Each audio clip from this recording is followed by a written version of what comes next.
di lasciare. Anche la vostra emittente, anche se chiaramente diciamo per aver dato l'informazione corretta. Ringrazio la vostra emittente per aver dato un'informazione corretta.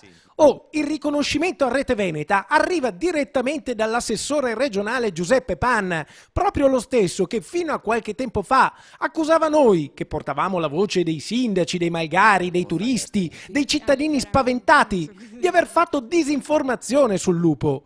Ma come è possibile? Beh, per saperlo riavvolgiamo il nastro.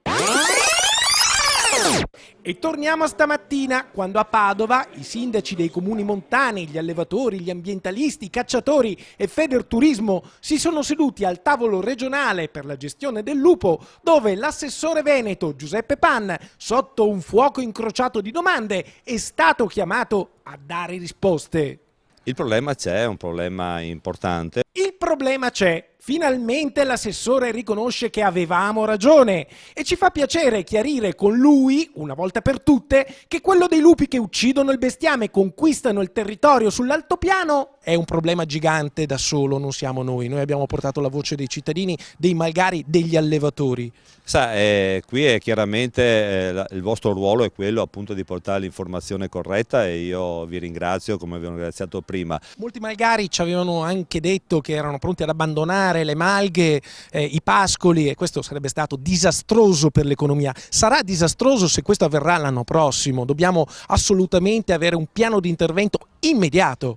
Guardi, l'immediatezza, io rispondo per la mia, ma non certo per chiaramente il piano di gestione nazionale. Speriamo che si è perso un po' di tempo, assessore. Guardi, la nostra sensazione è che sì, si è perso un po' di tempo.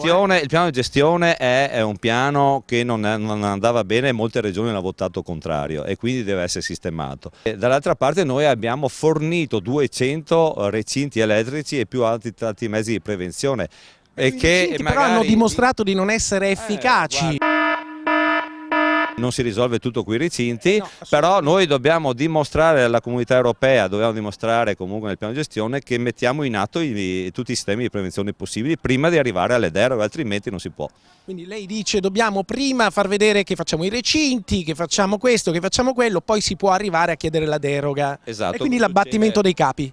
Esattamente, anche questo. Ci fa piacere che abbia riconosciuto il valore dell'informazione che abbiamo fatto noi di Rete Veneta e quindi insomma noi torneremo a chiederle conto, assessore, perché è lei il punto di riferimento in Veneto, quindi è lei che ci deve mettere la faccia, siamo felici che ce la metta, torneremo da lei. Grazie. Arrivederci.